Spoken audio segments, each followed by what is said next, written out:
कि बीजेपी बिहार का fake account और फेक पेज बना हुआ है, और उस पेज को जब मैंने खोला तो देखा कि उस पर जनसुराज का प्रचार चल रहा है, प्रशांत किशोर का प्रचार चल रहा है। तो ये बहुत गलत बात है।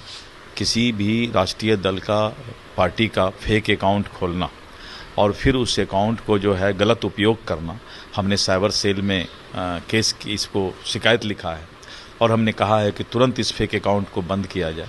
और इस तरह का जो है घटिया हरकत जो है जो लोग भी कर रहे हैं उनको हमने आगाह किया है कि ऐसा काम नहीं करें। इस तरह का जो है अनिश्चित रूप से करवाएं।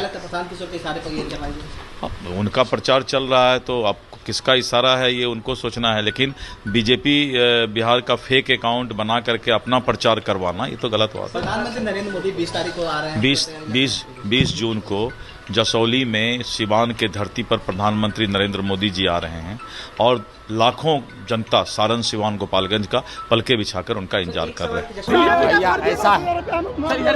ऐसा है कि इसीलिए आदमी को, जिसको कहते हैं नीम हकीम खतरे जान, दिलीप जायसवाल को अपने जीवन में सोशल मीडिया का कुछ आइडिया है नहीं। इनके पिताजी के पिताजी को सोशल मीडिया हम लोगों ने सिखाया है। जिस अकाउंट की वो बात कर रहा है, सब लोग ध्यान से सुन लीजिए, जिस अकाउंट का बात दिलीप जायसवाल कर रहे हैं वो भाजपा के 2 लोग आज से नहीं 2016 से चला रहे हैं। और उस आदमी को ये भी नहीं समझ है कि ये भाजपा का कोई पेज नहीं है, ये फेसबुक ग्रुप है जिस पर कोई भी जाकर कुछ भी लिख सकता है। 2016 से ये 2 लड़के भाजपा के ये ग्रुप चला रहे हैं। उस पर आरजेडी के लोग भी पोस्ट करते हैं, उस पर जनसुराज के भी लोग पोस्ट कर रहे हैं, भाजपा के लोग भी पोस्ट कर रहे हैं। उनको जो केस किए हैं तो उनको कहिए कि तुम्हारा तो सरकार है ना, तुम जाओ और डीजीपी के साथ जाओ, और उसमें अगर एक भी चीज़ गलत निकल जाएगा तो प्रशांत किशोर राजनीति से संन्यास ले लेगा। लेकिन अगर नहीं निकला तो इसको हाथ जोड़कर दिलीप जायसवाल को पूरे बिहार के युवाओं से माफ़ी मांगना चाहिए।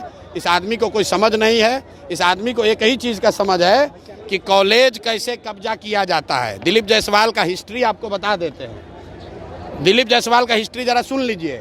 सीमांचल में माइनॉरिटी के मेडिकल कॉलेज में ये व्यक्ति कैसे उस कॉलेज को इन्होंने गलत तरीके से कब्जा किया हुआ है, उसकी जांच होनी चाहिए।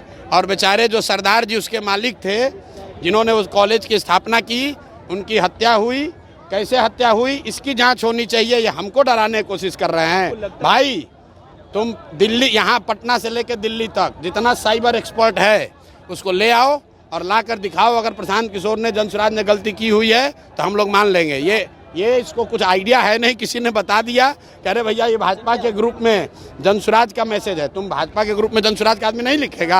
आप किसी के भी पेज पर जाकर कुछ भी कमेंट कर सकते हैं, उसमें क्या है। आपको लगता है सर चुनाव से पहले आपको बदनाम करने की? अरे भैया बदनाम क्या होगा इसमें? बदनाम हमको क्या करेगा भाई? सब लोग समझ रहा है सरकार किसकी है, भाजपा की है। तो अगर कोई फेसबुक पेज गलत चल रहा है तो तुम पकड़ लो। दिल्ली में सरकार तुम्हारी है, पटना में सुनिए ना। अरे भाई सरकार किसका है? बिहार और दिल्ली में सरकार किसका है? फेसबुक पेज पर अगर कुछ गलती है तो तुम पकड़ो, अगर है हिम्मत तो।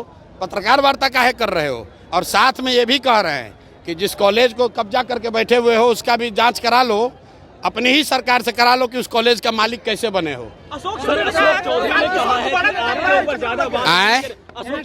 है कि आपके ऊपर ज्यादा बात नहीं करेंगे, आपको ज्यादा बराबर नहीं बनाएंगे, ज्यादा बात नहीं। ठीक बात है। अशोक चौधरी के लिए कल मैंने कहा कि हम लोग जानते हैं कि नेता दल बदलते हैं, लेकिन अशोक चौधरी बिहार के सर्वदलीय नेता हैं। इनके बाबूजी कांग्रेस में, ये खुद जदयू में, बेटी लोजपा में और दामाद आरएसएस भाजपा में।